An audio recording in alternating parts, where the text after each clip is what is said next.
राधिका, जो कि एक खूबसूरत और जवान लड़की थी, रात के समय अपने घर से निकली और देखते ही देखते वह हिमालय पहाड़ के किनारे पहुंच गई। अचानक राधिका पहाड़ की पत्थरीली टीलों पर चढ़ने लगी। रात का 1 बज चुका था और दूर दूर तक किसी इंसान का नाम निशान भी नहीं था। राधिका, बहुत खूबसूरत और जवान लड़की, रात के इस अंधेरे में पहाड़ की पत्थरीली चोटियों को पकड़ती हुई तेजी से ऊपर जा रही थी और देखते ही देखते वह पहाड़ के ऊपर आ पहुंची। यह एक बहुत विशाल पहाड़ी इलाका था और पहाड़ के कोने में लकड़ी से बनी झोपड़ी जैसा एक घर था।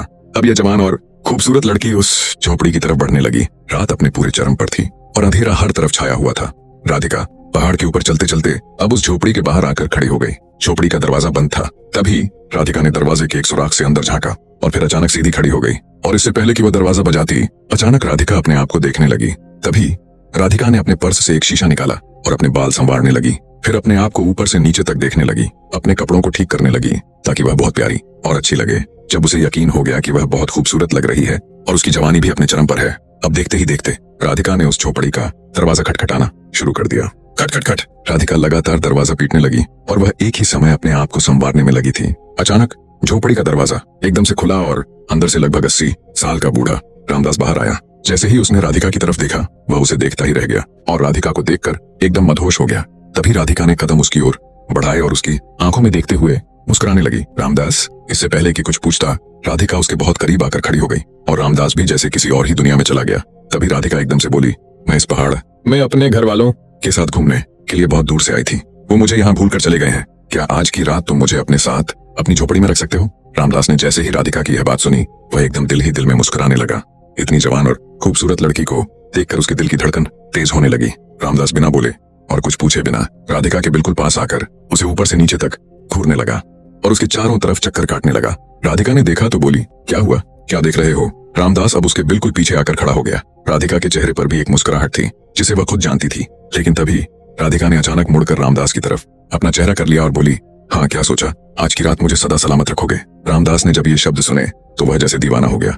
वह उसकी तरफ आया, राधिका का हाथ पकड़कर बोला, हाँ क्यों नहीं, आओ, तुम रात यहाँ गुजार सकती हो, आओ अंदर आओ। देखते ही देखते राधिका झोपड़ी के अंदर दाखिल होने लगी और रामदास भी दिल ही दिल मुस्कुराते हुए झोपड़ी के अंदर चला गया। झोपड़ी के अंदर आते ही राधिका ने इधर उधर देखा। इतने में रामदास ने पीछे से दरवाजे की कुंडी लगा दी। राधिका ने अचानक अपनी गर्दन मोड़कर देखा। क्या हुआ? तुमने ये कुंडी क्यों लगाई है? रामदास बोला, यहाँ रात को चोर लुटेरों का खतरा होता है, कोई भी घुस सकता है, इसीलिए कुंडी लगाई।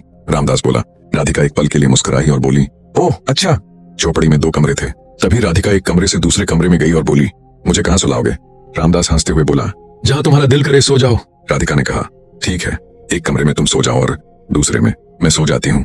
रामदास एक पल के लिए राधिका की आंखों में देखता रहा और फिर कुछ सोचते हुए बोला, ठीक है, जैसी तुम्हारी मर्जी। यह कहकर रामदास दूसरे कमरे में आया और अपने बिस्तर पर लेट गया। राधिका के बारे में सोचते हुए राधिका भी अपने बिस्तर पर लेट गई और करवटें लेने लगी। तभी अचानक बाहर से कुत्तों के भौंकने की आवाज आई। राधिका एकदम उठकर भागती हुई रामदास के पास आकर खड़ी हो गई। रामदास अपने बिस्तर पर लेटा हुआ सो रहा था। राधिका एकदम उसके बिल्कुल पास आकर बैठी और उसे हिलाते हुए बोली, उठो उठो, मुझे डर लग रहा है, मुझे डर लग रहा है। रामदास एकदम उठकर बिस्तर पर बैठ गया। क्या हुआ?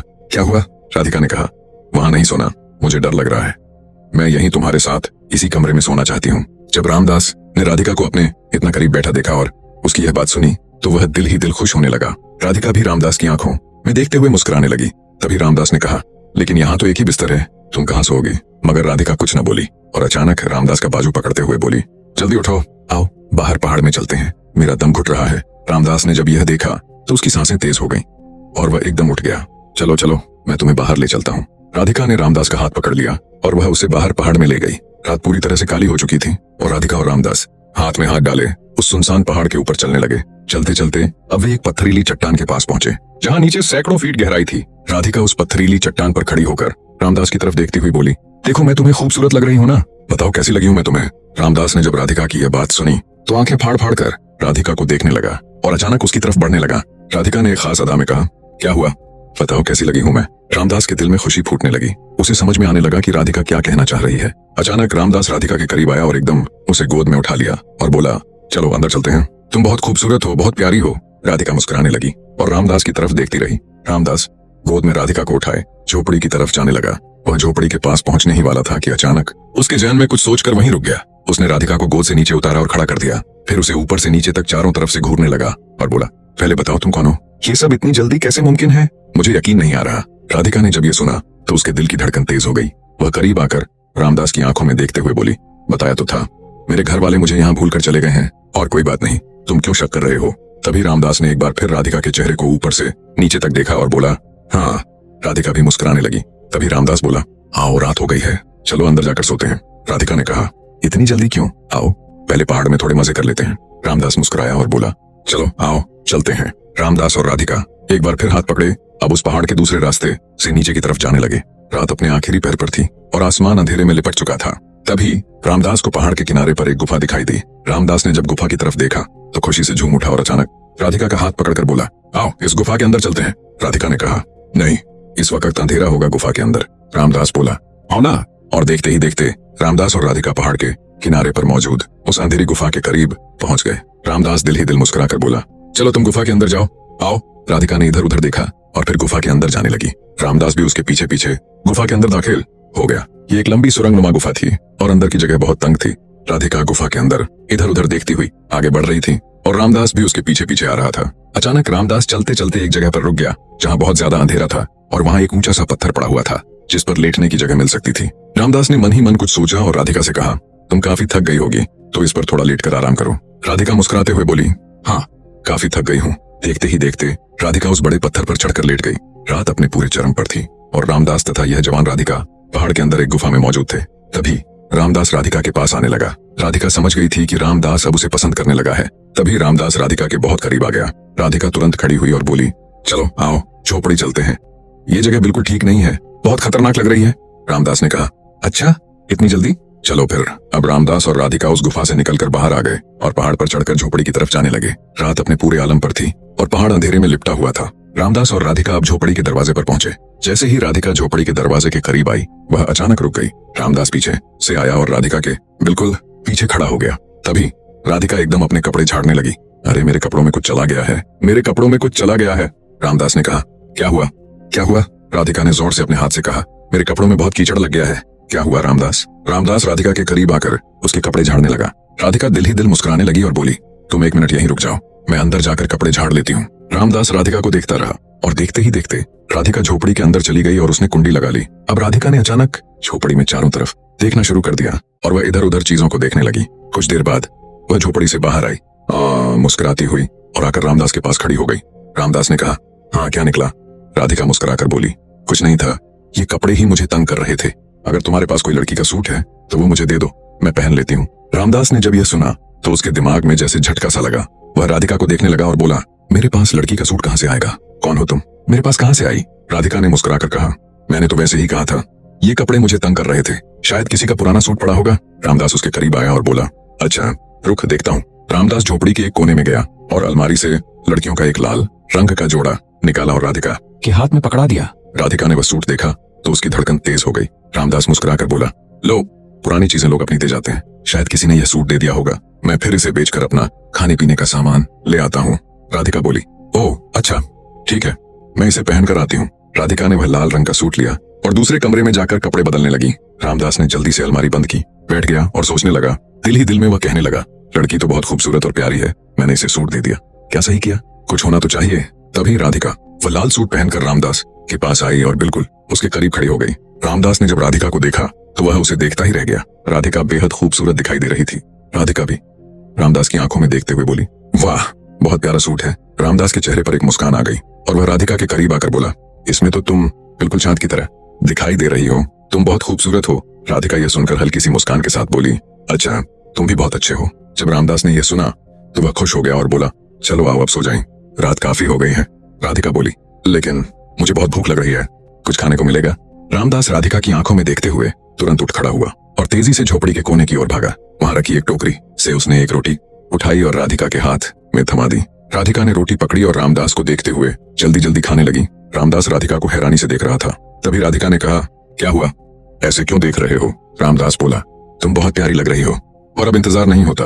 राधिका बोली, क्या कभी किसी लड़की को नहीं देखा? रामदास जो राधिका को देख रहा था अचानक पीछे हट गया और अपनी आवाज को दबाते हुए बोला, कहाँ से लड़की आएगी, मैं यहाँ अकेला हूँ। राधिका ने कमरे में इधर उधर देखा और बोली, ओह अच्छा तुम भी ठीक कह रहे हो।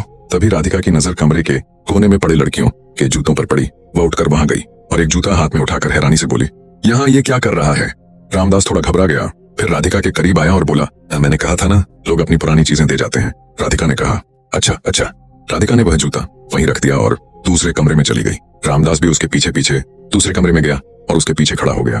तभी राधिका ने कुछ कहना शुरू किया ही था कि रामदास अचानक उसके बहुत करीब आ गया। उसकी आंखों में देखते हुए बोला, अब वक्त बर्बाद मत करो, चलो रात हो गई है, आ जाओ। अचानक राधिका मुस्कुराने लगी और उसने हल्के से अपना चुरा रामदास के करीब कर दिया। फिर बोली, अच्छा ठीक है, बस एक चीज ये बता दो, तुम्हारी उम्र कितनी होगी? रामदास बोला, यही होगी कोई 80 साल के आसपास। राधिका ने रामदास के बाजुओं को अपने हाथों से दबाते हुए कहा, नहीं, तुम 80 साल के नहीं लगते, देखने में तो नहीं। रामदास ने जब ये सुना तो एक पल के लिए सिहर गया। तभी राधिका उसकी आंखों में देखते हुए मुस्कुराई। क्या हुआ? मैं तो बस मजाक कर रही थी। ये सुनकर रामदास भी मुस्कुरा दिया। लेकिन तभी रामदास ने अचानक राधिका के बाजुओं को मजबूती से पकड़ लिया और उसे खींचता हुआ दूसरे कमरे में ले आया। राधिका के दिल की धड़कनें तेज हो चुकी थीं। रामदास और राधिका अंधेरे पहाड़ के ऊपर मौजूद उस सुनसान झोपड़ी के कमरे में बिस्तर के पास खड़े थे। अचानक राधिका ने भी रामदास को देखकर मुस्कुराना शुरू किया। तभी रामदास राधिका की तरफ बढ़ने लगा और जैसे ही रामदास राधिका के बिल्कुल करीब आया, राधिका ने अचानक रामदास के मुंह पर हाथ रखकर प्यार से बोली, अच्छा अच्छा, एक मिनट रुको, सुनो ना, चलो हम एक खेल खेलते हैं, पकड़न पकड़ाई। अगर तुम जीते तो जैसा तुम चाहोगे वैसा होगा, और अगर मैं जीती तो जैसा मैं चाहूंगी वैसा होगा। रामदास ने यह सुना तो जोर से हंसते हुए बोला, हाँ हाँ हाँ, ये भी कोई खेल है? ये तो मैं ही जीतूंगा, चलो आओ जल्दी करो। और देखते ही देखते रामदास और राधिका दोनों झोपड़ी के दरवाजे से बाहर आकर खड़े हो गए। तभी रामदास राधिका की तरफ देखते हुए मन ही मन कहने लगा, ये पागल लड़की मुझसे हार जाएगी और फिर जो मैं करूंगा वो जिंदगी भर नहीं भूलेगी। यह कहकर रामदास राधिका की तरफ मुस्कुराने लगा। रात का आखिरी पहर था, हर तरफ अंधेरा छाया हुआ था और अब दौड़ शुरू होने वाली थी। तभी राधिका उस सुनसान पहाड़ पर अंधेरी रात में अपनी जान की बाजी लगाकर दौड़ने लगी। रामदास कुछ पल वहीं खड़ा पीछे से राधिका को देखता रहा और फिर अचानक उसके पीछे दौड़ पड़ा। अब राधिका उस अंधेरे पहाड़ पर पत्थरीली चट्टानों और फिसलते पत्थरों के बीच तेजी से आगे की तरफ भाग रही थी और रामदास उसे पकड़ने के लिए पागलों की तरह उसके पीछे भागता चला आ रहा था। देखते ही देखते राधिका तेजी से पहाड़ की ऊंचाई की तरफ चढ़ने लगी। रामदास भी मन ही मन अपनी जीत के सपने सजाए राधिका की तरफ दौड़ता चला आ रहा था, लेकिन अब राधिका थक गई थी। तभी जब रामदास ने देखा कि उसकी रफ्तार कम हो गई है, वह और तेज दौड़ा और अचानक आकर राधिका को पकड़ लिया। उसे पकड़ते ही रामदास ने दीवानों की तरह अपनी बाहों में उठा लिया और खुशी से चिल्लाया, पकड़ लिया, पकड़ लिया, मैं जीत गया, मैं जीत गया, अब मेरी मर्जी चलेगी। यह कहकर रामदास ने एकदम राधिका को पहाड़ पर नीचे उतारा और पागलों की तरह उसे खींचता हुआ झोपड़ी की तरफ बढ़ने लगा। रात का आखिरी पहर था, पहाड़ भी अंधेरे में लिपटा हुआ था और रामदास राधिका को बाजू से पकड़ते हुए खींचकर झोपड़ी के दरवाजे तक ले आया। तभी रामदास ने अचानक राधिका को झोपड़ी के अंदर धक्का दे दिया और खुद भी अंदर दाखिल हो गया। देखते ही देखते रामदास ने दरवाजे की कुंडी चढ़ा दी। अब रामदास मुस्कुराता हुआ हंसता हुआ राधिका को अपने कमरे में ले गया और पागलों की तरह उसकी तरफ बढ़ने लगा। राधिका ने यह देखा तो उसके दिल की धड़कन तेज हो गई। तभी रामदास राधिका के बिल्कुल करीब आया और बोला, हाँ अब मैं जीत गया हूं ना, जैसा तुमने कहा था, अब मेरी मर्जी चलेगी, जैसा मैं कहूंगा वैसा ही करना होगा। राधिका ने जब यह सुना तो वह समझ गई कि कहानी अब बहुत आगे तक जा चुकी है। अचानक राधिका रामदास के करीब आई और प्यार से बोली, अच्छा तुम 1 मिनट के लिए साथ वाले कमरे में जाओ, मैं जरा अपने कपड़े बदल लेती हूँ, फिर देखते हैं। रामदास मुस्कुराकर बोला, अच्छा चलो, यह तो तुम्हारी बात मान लेता हूँ। वह हंसता हुआ दूसरे कमरे में चला गया। मौका पाते ही राधिका ने अपने पर्स से कुछ निकाला और दीवार के पास रख दिया, फिर चुपचाप बिस्तर पर बैठ गई। तभी रामदास ने जोर से आवाज लगाई, हाँ कर लिए कपड़े चेंज, आओ आओ। राधिका कुछ पल के लिए चुप रही, फिर बोली, हाँ कर लिए हैं, आओ। अब रामदास हंसता हुआ तेजी से भागता हुआ राधिका के पास आ गया। जैसे ही उसने राधिका को देखा बोला, अरे कपड़े चेंज नहीं किए तुमने, ये तो वही कपड़े हैं। राधिका खड़ी हुई रामदास का हाथ पकड़कर मुस्कुराते हुए बोली, मेरे पास और कपड़े हैं ही कहाँ, यही ठीक है। रामदास बोला, अच्छा चलो, जैसे तुम्हारी मर्जी। यह कहकर अचानक रामदास ने राधिका को बाजू से पकड़ लिया। राधिका ने कहा, 1 मिनट, 1 मिनट। तभी राधिका ने अपने हाथ की मुट्ठी खोली जिसमें एक छोटी सी दवा की शीशी थी। राधिका ने रामदास से कहा, पहले ये पी लो, इससे तुम्हें सुकून मिलेगा। रामदास जो अब पूरी तरह दीवाना हो चुका था, उसने वह शीशी उठाई और देखते ही देखते गले से नीचे उतार ली। देखते ही देखते अब रामदास को कुछ होने लगा, उसका दिमाग चकराने लगा। वह अचानक राधिका को पकड़ने के लिए उसकी तरफ बढ़ा तो राधिका वहां से हटकर पीछे हो गई।